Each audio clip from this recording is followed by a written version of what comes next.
दोस्तों, क्या आपने कभी किसी बच्चे से पूछ के देखा है कि आपको बड़े होके क्या बनना है?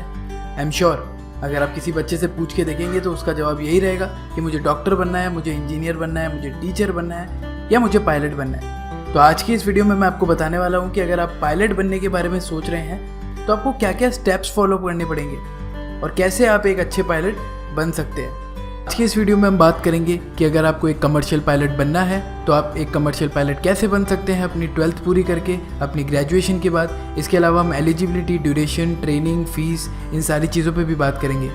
इसके अलावा दोस्तों एक और तरीका है जिससे आप कमर्शियल पायलट बन सकते हैं, वो है एनडीए और सीडीएस के एग्ज़ाम के थ्रू। इस चीज़ के बारे में भी हम डिस्कस करेंगे दोस्तों। और मैं आपको बताऊंगा कि इसके अलावा दोस्तों हम बात करेंगे सैलरी के बारे में। क्या सही में आप पायलट बन के 1.5 से 2 लाख रुपए महीना कमा सकते हैं? तो ज़्यादा जानना चाहते हैं तो मेरे साथ ये वीडियो देखते रहिए। वीडियो शुरू करने से पहले अगर आपने अभी तक हमारे चैनल को सब्सक्राइब नहीं किया है तो सब्सक्राइब कर लीजिए और बेल आइकन को भी प्रेस कर दीजिए ताकि एजुकेशन से रिलेटेड, जॉब से रिलेटेड, करियर से रिलेटेड मोटिवेशनल वीडियोस और फैक्ट्स जब भी हम लेके आएँ आपके पास सबसे पहले पहुँच जाए। सबसे अच्छी बात दोस्तों, सब्सक्रिप्शन बिल्कुल फ्री है। मुझे आशा है आपने अभी तक सब्सक्राइब कर लिया होगा। दोस्तों अब मैं आपको बताऊंगा कि पायलट बनना कैसे है। चाहे आप 12th पास आउट है या फिर आप एक ग्रेजुएट है, पायलट बनने का प्रोसीजर सेम ही रहता है। अगर आप पायलट बनना चाहते हैं तो आपको फ्लाइंग स्कूल ज्वाइन करना पड़ेगा। मैं आपको एलिजिबिलिटी बता देता हूँ फ्लाइंग स्कूल ज्वाइन करने की।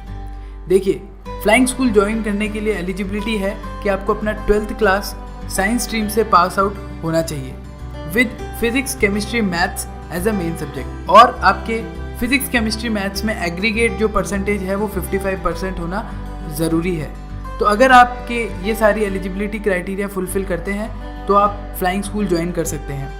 अब मैं आपको बताता हूँ कि फ्लाइंग स्कूल ज्वाइन आपको कैसे करना है। देखिए, अगर आप फ्लाइंग स्कूल ज्वाइन करना चाहते हैं, इंडिया में बहुत सारे फ्लाइंग स्कूल हैं, तो इसका एक रिटन टेस्ट होता है।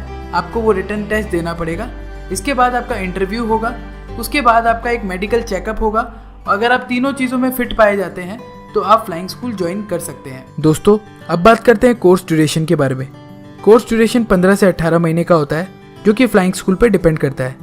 अब मैं आपको बताऊंगा 3 ऐसे लाइसेंस के बारे में जो आपको पास करने होते हैं पायलट बनने के लिए। जैसे SPL, स्टूडेंट पायलट लाइसेंस। ये लाइसेंस आपको तब मिल जाता है जब आप फ्लाइंग स्कूल का एंट्रेंस एग्जाम, इंटरव्यू व मेडिकल चेकअप पास करते हैं। दूसरा लाइसेंस है PPL यानी प्राइवेट पायलट लाइसेंस। इस लाइसेंस को लेने के लिए आपको 60 घंटों की उड़ान पूरी करनी पड़ती है। तीसरा और लास्ट लाइसेंस है CPL यानी कमर्शियल प्राइवेट लाइसेंस, जो आपको SPL व PPL करने के बाद मिलता है। इसमें आपको 210 घंटों की उड़ान पूरी करनी पड़ती है।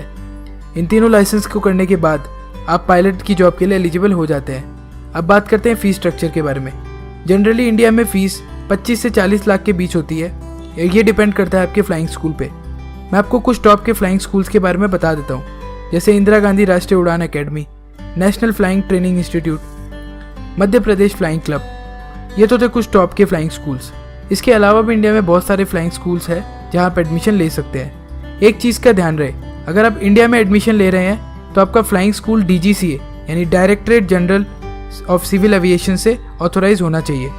अब बात कर लेते हैं सैलरी स्ट्रक्चर के बारे में। आपने बहुत से वीडियो या आर्टिकल में पढ़ा होगा जहाँ बताया जाता है कि डायरेक्ट CPL होल्डर्स को इनिशियली 1.5 से 2 लाख रुपए का पैकेज मिल जाता है। ऐसा सही भी है, पर आज के समय में ऐसा सबके साथ नहीं होता।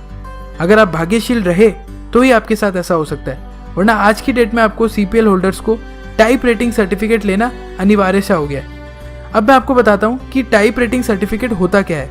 यह वो सर्टिफिकेट है जो आपको किसी भी स्पेशल मॉडल के एरोप्लेन की ट्रेनिंग पूरा करने पर दिया जाता है। आज के समय में ज़्यादातर CPL holders type rating certificate को भी करते हैं, जिससे उन्हें ज़्यादा अपॉर्चुनिटीज़ मिल सके। तो आज के समय में ये एक कंपल्शन सा हो गया है। इस सर्टिफिकेट को करने में भी 25 से 30 लाख रुपए तक का खर्च आ जाता है। दोस्तों आज के समय में अगर आप एक सफल पायलट बनना चाहते हैं तो आपको कम से कम 60 से 80 लाख रुपए तक का खर्च उठाना पड़ता है। पर दोस्तों इसे खर्चा ना समझे। माना यह एक बड़ा रिस्क है, पर इसे इन्वेस्टमेंट के तौर पे देखें। इस फीस को आप अपनी 3 से 4 साल की सैलरी में कवर कर लेंगे, क्योंकि अगर आप CPL होल्डर्स है विद टाइप रेटिंग सर्टिफिकेट तो आपकी इनिशियल सैलरी 2 से 5 लाख रुपए के बीच में होती है, जो कि कुछ साल के एक्सपीरियंस के साथ और भी बढ़ जाती है। अब बात करते हैं उन लोगों की जो 60 से 80 लाख रुपए इन्वेस्ट नहीं करना चाहते या उनके पास नहीं है या वो नहीं कर सकते और उनका सपना है कि विमान उड़ाने का, तो दोस्तों उस केस में आप एनडीए या सीडीएस का एग्ज़ाम देकर इंडियन एयरफोर्स ज्वाइन कर सकते हैं और भारत सरकार आपकी ट्रेनिंग का खर्चा उठाती है। यह भी दोस्तों एक बहुत बेहतर ऑप्शन है। इसमें सरकार आपको आपकी ट्रेनिंग पूरा करने के बाद 50,000 रुपये महीना भी देती है। एनडीए का मतलब होता है नेशनल डिफेंस एकेडमी, जो आपको अपनी 12वीं कक्षा करने के बाद दे सकते हैं और इसमें आप इंडियन एयरफोर्स ज्वाइन कर सकते हैं। अगर आप ग्रेजुएट हैं तो आप इंडियन एयरफोर्स ज्वाइन करना है तो आप सीडीएस का एग्ज़ाम दो। सीडीएस का मतलब होता है कंबाइंड डिफेंस सर्विसेज। दोस्तों मुझे यकीन है आपको अब पूरा प्रोसीजर समझ आ गया होगा। फिर भी अगर आपके कोई सवाल या सजेशन हो तो कमेंट बॉक्स पे ज़रूर लिखें। वीडियो पसंद आया तो प्लीज़ लाइक करें। इस वीडियो को अपने दोस्तों के साथ ज़्यादा से ज़्यादा शेयर करें ताकि उनकी भी हेल्प हो सके। तो अगले वीडियो में आप लोगों से मुलाकात होगी। Thank you so much for watching.